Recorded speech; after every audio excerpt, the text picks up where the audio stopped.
Okay, this is on Christian.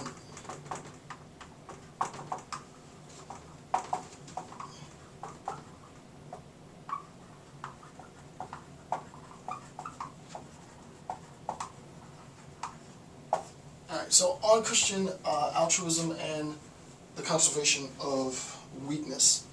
Okay, first point Nietzsche says in this, in this section that I'm sort of, and remember, again, I said this marks a new phase in the discussion of Nietzsche.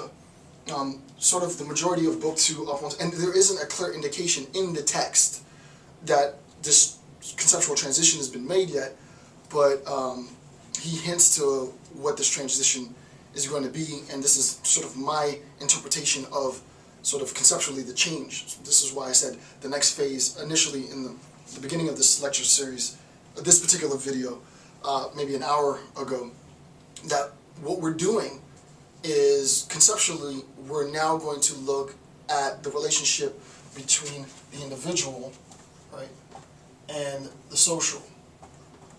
Right? Nietzsche's going to look at the relationship between right, the individual and the social. Right? What's the relationship that I have to the social? What's the relationship that the social has to me?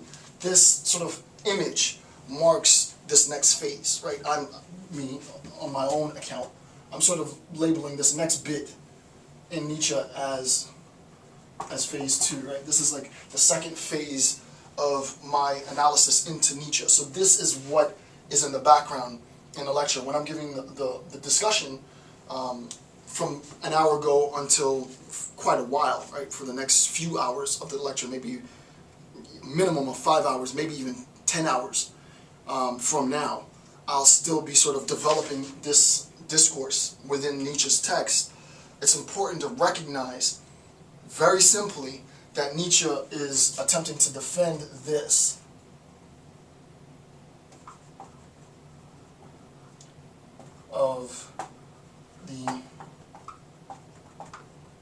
Nietzsche is attempting to offer a defense of the individual against this, right?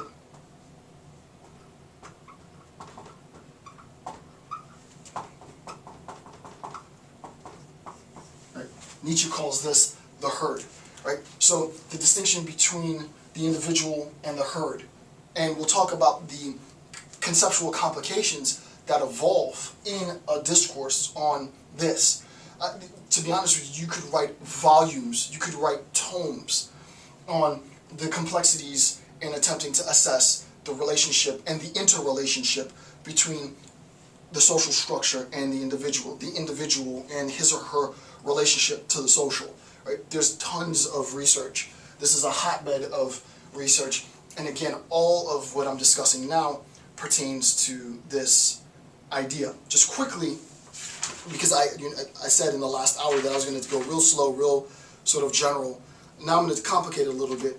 In the last bit on page on page 42, for example, the idea that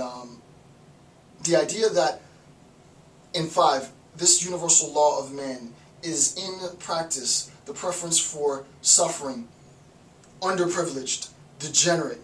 It has in fact lowered and weakened the strength, the responsibility, the lofty duty to sacrifice men. This idea is an attempt to preserve the collective at the expense of the individual, right? So again, the analysis that we've done up until this point, this is in the background. And as I said, I'm going to try and go slow, but already we're starting to get a little bit deeper in the analysis because it's going to require two things, right? This next phase, which is something that I've created, this next phase is going to require two things. It's going to require that as a given, which is actually a good way of saying it, as a given, in the back of your mind from now until maybe 5 hours into this lecture, maybe 10 hours into the future, you keep this in the back of your head, right? Remember what we said now, right? Nietzsche is attempting to refute the arbitrary dichotomization, binary opposition between left, right, good, bad, moral, immoral, truth, falsity. we can see that there is an inherent opposition here, individual-social, right? Nietzsche is attempting to defend the individual. The critique might be, if you don't really understand Nietzsche at this point, and I can't get too deep, try and keep this in the background of your mind. I know this is a lot, right? I feel like I'm going fast. But if Nietzsche says that, and then he says, I defend the individual, then he's sort of contradicted himself at the foundation. That's a wrong interpretation of Nietzsche, right? It's a gross interpretation of Nietzsche. The guy who talks about sort of annihilating and obliterating binary oppositions and false dichotomies is himself embracing and defending a dichotomy, one branch of this sort of binary relationship. Don't you see, Nietzsche, that is to undermine the very foundation for your philosophical argument? Nietzsche was far too smart for that, right? So we need to see what he means by this.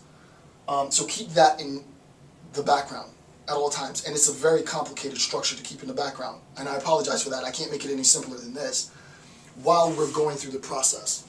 Okay. I hope that made sense. All right. 1. Now we're getting to the meat, right? Now we're getting to the meat, but I'm going to go slowly and then we'll complicate it later. What is Christian altruism if, this is the top of page 43, bullet point 1, what is Christian altruism if not the mass egoism of the weak? The mass egoism of the weak. Before I go on, think about this, right? Go back to page 42 now. This is where you're going to have to follow me. So please, if you haven't printed the notes, you're really not going to get this bit unless you print the notes out. So pause the video if you haven't done it, print out the notes, look on page 42, and just go back and forth with me so you can follow along. If you look on note 4 on page 42, it says, through Christianity, through Christianity, the individual was made so important, so absolute, that he could no longer be sacrificed, right? This is sort of egoistic, right? Egotistic, to be sort of egoistic and egotistic. I don't want to do the distinction now, but this is sort of egoism in a Hobbesian sense, psychological egoism on a pedestal. But the point is, well, Nietzsche, I thought you said that or Dr. Campbell, I thought you said that Nietzsche was defending the individual, right? In the background, right? Didn't he just? It seems here that he's saying that Christianity is a defense of the individual. That would be to misunderstand the note. What's really good about page 43 is the fact that we have sort of this, and this is why I have it in bold. It's actually a very technical thing to understand. The mass egoism, right? The mass egoism. A lot of I, right? A lot of I. My personal immortality, my personal salvation, my personal relationship with the divine. My, me, my, right? So it is egoism on an individual level. It's not individualistic, but it is egoism on an individual level. But it's the mass egoism. The phrase mass egoism is actually sort of a, it's an anomaly. It's a bit of an anomaly, right?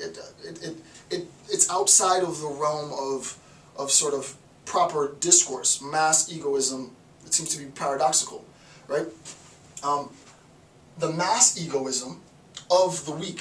So what Nietzsche is saying, right? What Nietzsche is saying is that Christianity, and now I can erase all this other stuff. I just want you to have the image, right? What Nietzsche is saying is that Christianity is talking about the mass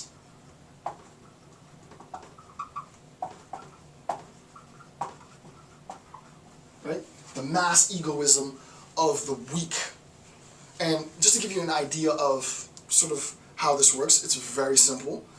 What I've said so far might seem complicated, but I'm going to give you a good example. I went to see Planet of the Apes. In Planet of the Apes, I'm not going to ruin the film, but in Planet of the Apes, there's a scene in which the main ape, his name is Caesar, takes a stick and he says, we as apes, as an individual ape, are weak. And he breaks the stick. And he breaks the stick a couple more times, and he takes the bunch of sticks together and he holds the bunch of sticks, and he goes, but as a group, we're strong, and you can't break it.